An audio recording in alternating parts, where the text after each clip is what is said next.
आज के इस वीडियो में हम लोग एनसीईआरटी ज्योग्राफी क्लास 6 का जो चैप्टर 6 है जिसका नाम है पृथ्वी के प्रमुख स्थल रूप, उसमें एक टॉपिक है पर्वत एवं पर्वतों के प्रकार। इसके बारे में हम लोग गहराई से अध्ययन करेंगे। तो आइए लेक्चर शुरू करते हैं और समझते हैं।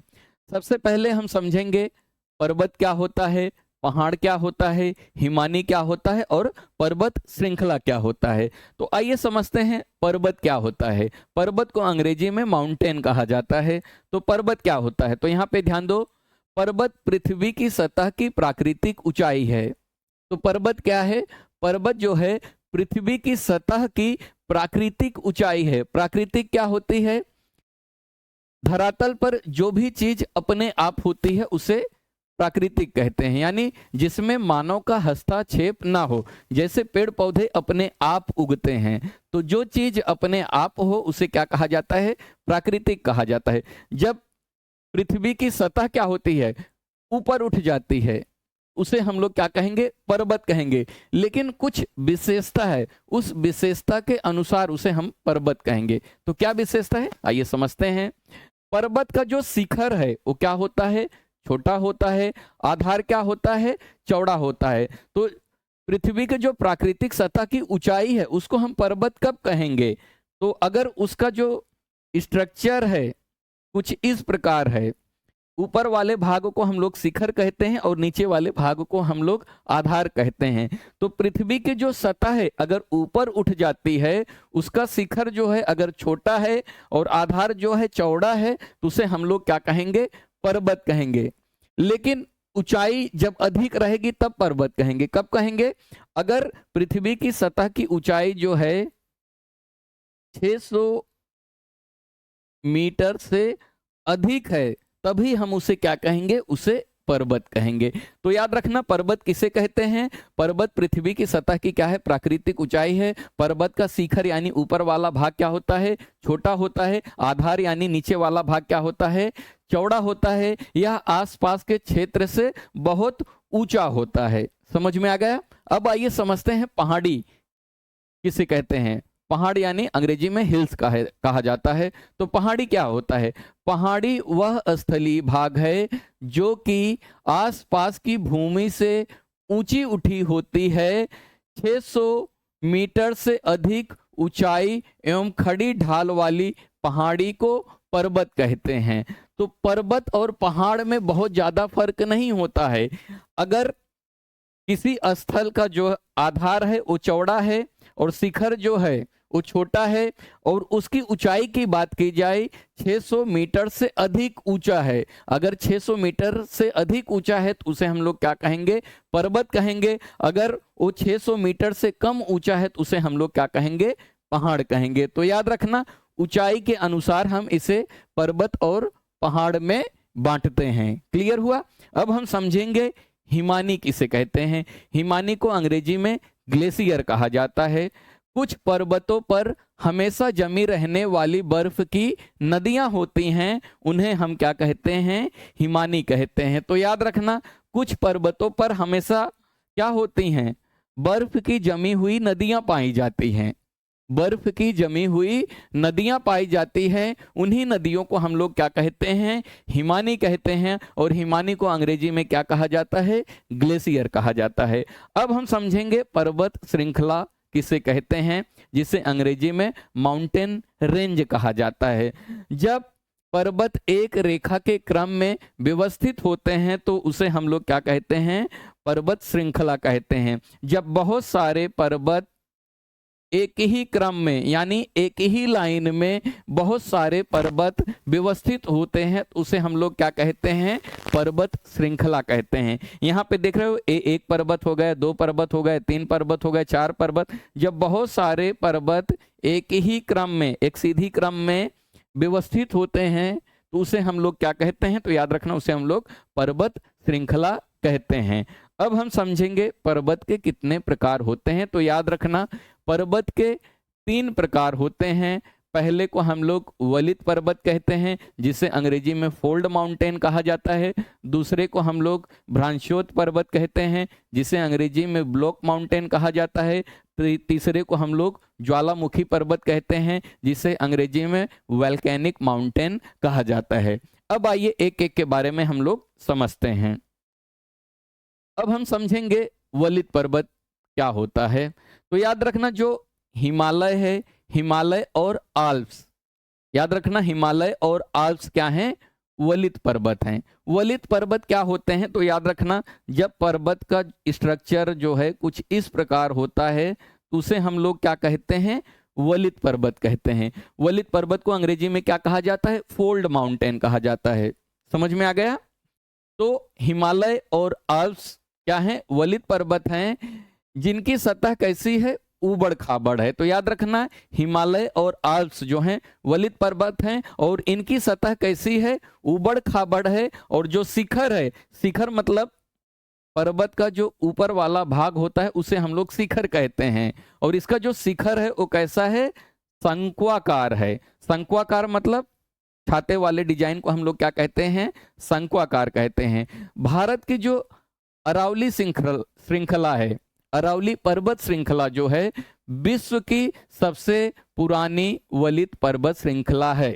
तो आपसे प्रश्न पूछा जा सकता है, विश्व की सबसे पुरानी वलित पर्वत श्रृंखला कौन है, तो याद रखना अरावली पर्वत श्रृंखला है, जो कि कहाँ पे स्थित है, भारत में स्थित है। और अपर्दन की क्रिया के कारण यह श्रृंखला जो है घिस गई है। अगर अरावली की बात किया जाए तो अरावली जो है अपर्दन की क्रिया के कारण, अपर्दन किसे कहते हैं, जब पर्वत जो है हवाओं के कारण, जल के कारण और बर्फ के कारण घिस जाती हैं तो उसे हम लोग क्या कहते हैं, अपर्दन कहते हैं। और अपर्दन क्रिया के कारण क्या हो गई है, ये पर्वत श्रृंखला घिस गई है। उत्तरी अमेरिका के अपलेशियन, याद रखना उत्तरी अमेरिका के अपलेशियन तथा रूस के यूराल पर्वत, रूस का जो यूराल पर्वत है और उत्तरी अमेरिका के जो अपलेशियन पर्वत है उसका आकार कैसा है, गोला आकार दिखाई देते हैं और इनकी जो ऊंचाई है वो क्या है, कम है। तो याद रखना उत्तरी अमेरिका का जो अपलेशियन पर्वत है और रूस का जो यूराल पर्वत है इसका आकार कैसा है, गोलाकार ये लोग दिखाई देते हैं और इनकी ऊंचाई भी जो है क्या है, काफी कम है और ये बहुत पुराने वलित पर्वत हैं। अगर यूराल की बात किया जाए, उत्तरी अमेरिका के अपलेशियन पर्वत की बात किया जाए तो ये क्या है, वलित पर्वत हैं, लेकिन काफी पुराने वलित पर्वत हैं। समझ में आ गया। तो थोड़ा याद रखना, एमसीक्यू टाइप क्वेश्चन आपसे पूछा जाता है। अब हम समझेंगे भ्रांशोद पर्वत, जिसे अंग्रेजी में ब्लॉक माउंटेन कहा जाता है। जब बहुत बड़ा भाग टूट जाता है तथा ऊर्ध्वाधर रूप से विस्थापित हो जाता है तब भ्रांशोद पर्वत का निर्माण होता है। तो भ्रांशोद पर्वत का निर्माण कैसे होता है, तो मान लेते हैं कोई जमीनी सतह है, यहां पे मैं डिजाइन बना रहा हूं, ठीक है, ये जमीनी सतह है, ऊपर उठी हुई है, इसमें अगर यहाँ पे क्या होता है, टूट जाता है, ऊर्ध्वाधर, ऊर्ध्वाधर का मतलब होता है ऊपर से नीचे की तरफ। अगर यहाँ पे एक पर्वत है, ऐसे समझो आसानी तरीके से, एक पर्वत है, अगर ये क्या हो रहा है, ऊपर से नीचे तक यहाँ पे इसमें ब्रेके जा रहा है, यानी ये ब्रेक होके टूट जा रहा है। अगर यहाँ से ऊपर से नीचे की तरफ ये ब्रेक होके टूट जा रहा है, टूटने के कारण क्या होगा, अगर मान लेते हैं कि ये पूरा एक पर्वत है, यहाँ से इसमें ब्रेक हो गया, यहाँ से भी ब्रेक हो गया, ब्रेक होने के कारण ये टूट गया, टूट के क्या हो गया, टूट के विस्थापित हो गया, यानी थोड़ा अलग अलग हो गया। विस्थापित होना यानी दूर होना, थोड़ा अलग अलग हो जाना। टूटने के कारण क्या होगा, ये वाला भाग या तो ऊपर उठ जाएगा या तो नीचे चला जाएगा, नीचे धंस जाएगा। अगर यहाँ से प्रेशर आता है, दबाव आता है, दबाव आने के कारण ए वाला भाग जो है क्या हो जाएगा, ऊपर की तरफ उठ जाएगा। समझ में आ गया। तो यहाँ पे थोड़ा सा ध्यान दो तब आपको समझ में आएगा। जब बहुत बड़ा भाग टूट जाता है, जब बहुत बड़ा भाग क्या होता है, टूट जाता है और ऊर्ध्वाधर, ऊर्ध्वाधर मतलब ऊपर से नीचे की तरफ को हम लोग क्या कहते हैं, ऊर्ध्वाधर कहते हैं। ऊर्ध्वाधर रूप से विस्थापित हो जाता है, विस्थापित यानी टूट के अलग हो जाता है, तब क्या होता है, भ्रांशोद पर्वत का निर्माण होता है। ऊपर उठे हुए खंड को, ये देख रहे हो, ये यहां से टूट गया, टूटने के कारण यहां से दबाव हुआ, दबाव आने के कारण ए वाला भाग ऊपर उठ गया। तो ऊपर उठे हुए खंड को हम लोग क्या कहते हैं, उत्खंड कहते हैं। तो ये जो ऊपर वाला भाग उठ गया है, इस उठे हुए भाग को क्या कहा जाएगा? उत्खंड कहा जाता है। इसे अंग्रेजी में हम लोग हार्ट्स कहते हैं। तथा नीचे धंसे हुए, यहाँ पे स्पेलिंग मिस्टेक हो गया है, ठीक है, तो इसको हम सही कर लेंगे। यहाँ पे धंसे रहेगा, ठीक है। तो नीचे धसे हुए खंडों को क्या कहते हैं? द्रोणिका कहते हैं। द्रोणिका भ्रंश कहते हैं, जिसे अंग्रेजी में ग्राबेन कहते हैं। तो ये जो नीचे धंस जाता है, ये टूटने के बाद एक ऊपर उठ जाएगा और एक नीचे धंस जाएगा। जो नीचे धंस जाएगा उसे क्या कहेंगे? उसे द्रोणिका भ्रंश कहेंगे और उसे अंग्रेजी में हम लोग ग्राबेन कहते हैं। और जो ऊपर उठ जाता है इसे उत्खंड कहा जाता है, और जो नीचे दब जाता है उसे क्या कहते हैं? द्रोणिका भ्रंश या ग्राबेन कहा जाता है। यूरोप की जो राइन घाटी है तथा वॉस जेस पर्वत इस तरह के पर्वत के उदाहरण है। अगर आपसे पूछा जाएगा भ्रांशोत पर्वत के उदाहरण लिखो, कौन कौन से भ्रांशोत पर्वत है, तो याद रखना यूरोप में एक पर्वत है जिसका नाम क्या है? राइन घाटी, और एक है वॉस जेस पर्वत। ये क्या है? किसके उदाहरण है? भ्रांशोत पर्वत के उदाहरण है। आइए आगे समझते हैं। अब हम लोग ज्वालामुखी पर्वत के बारे में समझेंगे। तो ज्वालामुखी क्रिया के कारण क्या होता है? जमीन की सतह से मैग्मा बाहर आता है। ऐसे मैग्मा बाहर आता जाएगा और आजू बाजू के क्षेत्रों में क्या होने लगेगा? जमा होने लगेगा। और जमा होके क्या हो जाएगा? ठंडा हो जाएगा। जब ठंडा हो जाएगा तो यहाँ पे देखोगे एक स्ट्रक्चर बन जाता है। ठंडा होने के बाद यहाँ पे पर्वतों का निर्माण हो जाता है। तो जब ज्वालामुखी क्रिया के कारण यहाँ से क्या होगा? ज्वालामुखी का जो मैग्मा है, जो लावा है, बाहर आएगा और आसपास के क्षेत्रों में क्या होगा? इकट्ठा होकर ठंडा हो जाएगा और इसकी ऊंचाई बढ़ जाएगा। बढ़ने के कारण क्या हो जाएगा? पर्वत का निर्माण हो जाएगा। ठीक है, तो यहाँ पे ध्यान दो, ज्वालामुखी पर्वत जो है ज्वालामुखी क्रियाओं के कारण बनते हैं। तो ज्वालामुखी पर्वत किसके कारण बनते हैं? तो ज्वालामुखी क्रियाओं के कारण बनते हैं। अफ्रीका का जो माउंट किलिमांजारो, अफ्रीका का माउंट किलिमांजारो और जापान का जो है फ्यूजियामा, इस तरह के पर्वतों के उदाहरण है। तो आपसे ज्वालामुखी पर्वत के उदाहरण पूछे जाएंगे तो याद रखना, अफ्रीका का जो माउंट किलिमांजारो है वो ज्वालामुखी पर्वत है, और जापान का जो फ्यूजियामा पर्वत है वो क्या है? ज्वालामुखी पर्वत है। क्लियर हुआ? आगे समझते हैं। आपसे एक प्रश्न पूछा जाता है, पर्वतों में जनसंख्या कम होती है क्यों? पर्वतीय क्षेत्रों में अगर आप देखोगे जनसंख्या बहुत कम पाई जाती है, क्यों? तो इसका क्या आप आंसर दोगे? कठोर जलवायु होता है। कठोर जलवायु होने के कारण पर्वतीय क्षेत्रों में बहुत कम लोग निवास करते हैं। पर्वतों में जलवायु कैसी होती है? कठोर होती है। कभी बारिश होती है, कभी बर्फ गिरती है, कभी चट्टानें टूट के गिर जाती हैं। तो वहां पे मौसम फिक्स नहीं होता है। वहां का जलवायु कैसा होता है? कठोर होता है। तो कठोर जलवायु होने के कारण पर्वतीय क्षेत्रों में क्या करते हैं? बहुत कम लोग निवास करते हैं। पर्वतों का धरातल जो होता है खड़ी ढाल वाला होता है तथा कृषि योग्य भूमि की कमी होती है, इसलिए क्या होते हैं? लोग पर्वतों में कम निवास करते हैं, यानी पर्वतों में इसलिए जनसंख्या कम पाई जाती है। ठीक है, एक प्रश्न आपसे और पूछा जाता है, मनुष्यों के लिए पर्वत किस प्रकार उपयोगी हैं? यानी जो पर्वत होते हैं हमारे लिए, उसका उपयोग किस प्रकार किया जाता है? तो यहाँ पे मैंने 5 पॉइंट लिखे हैं। तो पहला जो पॉइंट है, पर्वत जो है जल संग्राहगार होते हैं। जल संग्राहगार का मतलब क्या होता है? जल के भंडारक होते हैं। यानी पर्वतों से क्या मिलता है? पानी मिलता है। जो गंगा नदी है, गंगा नदी कहाँ से निकलती है? गंगोत्री से निकलती है। गंगोत्री क्या है? ग्लेशियर है, एक हिमानी है, वहां पे बर्फ है, वही बर्फ पिघलता है जिसके कारण क्या होती है? नदियों का निर्माण होता है।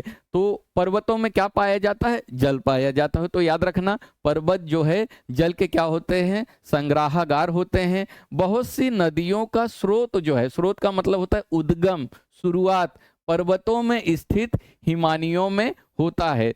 तो बहुत सारी ऐसी नदियां हैं जो पर्वतों से निकलती हैं। तो यानी पर्वतों से क्या होता है? नदियों का स्रोत होता है, यानी उद्गम क्षेत्र होता है। जैसे गंगा नदी कहाँ से निकलती है? गंगोत्री से निकलती है। यमुना कहाँ से निकलती है? यमुनोत्री ग्लेशियर से निकलती है। समझ में आ गया? जो कि हिमालय में है। दूसरा पॉइंट आता है पर्वतों से क्या प्राप्त जल द्वारा, जो भी पर्वतों से हमें पानी मिलता है उससे हम लोग क्या करते हैं, बिजली का उत्पादन की जाती है। तीसरा पॉइंट है पर्वतों से प्राप्त जल से हम लोग क्या करते हैं, सिंचाई करते हैं, पीने के लिए प्रयोग किया जाता है। यानी जो पर्वतों से हमें पानी प्राप्त होता है उसे हम लोग सिंचाई के लिए भी उपयोग करते हैं और पीने के लिए भी उपयोग करते हैं। चौथा पॉइंट है पर्वतों में अलग अलग प्रकार की क्या पाई जाती है, वनस्पतियां यानी पेड़ पौधे पाई जाती हैं और अलग अलग प्रकार के जीव जंतु भी पाए जाते हैं। पांचवा पॉइंट ये है पर्वत जो है पर्यटन को बढ़ावा देते हैं। तो लोग घूमने जाते हैं पर्वतों, यानी लोग आप देखोगे ना शिमला जाते हैं, कश्मीर जाते हैं। क्यों जाते हैं? क्योंकि पर्वत के कारण क्या होता है, पर्यटन होता है, यानी टूरिज्म होता है, टूरिज्म को बढ़ावा देता है। लोग पर्वतीय क्षेत्रों में बर्फ देखने जाते हैं, नदियां देखने जाते हैं, वहाँ की जलवायु कैसी होती है उस चीज को लोग देखने जाते हैं। जैसे भारत की बात किया जाए तो लोग कहाँ पे जाते हैं, जम्मू कश्मीर जाएंगे, शिमला जाएंगे। क्यों जाते हैं लोग? पर्वतों में घूमने जाते हैं क्योंकि वो ठंडा प्रदेश होता है। ठीक है, तो मैंने एनसीईआरटी ज्योग्राफी क्लास 6 से लेकर 12 तक का सीरीज चालू किया है। अगर आपने इससे पहले का वीडियो नहीं देखा तो उसका लिंक आपको नीचे डिस्क्रिप्शन में मिल जाएगा, नहीं तो आप प्लेलिस्ट में जाके एनसीईआरटी ज्योग्राफी क्लास 6 से लेके 12 तक सभी वीडियो देख सकते हैं। वीडियो कैसा लगा कमेंट करके जरूर बताइएगा। अगर अभी तक इस चैनल को आपने सब्सक्राइब नहीं किया तो कर लीजिए। वीडियो देखने के लिए धन्यवाद।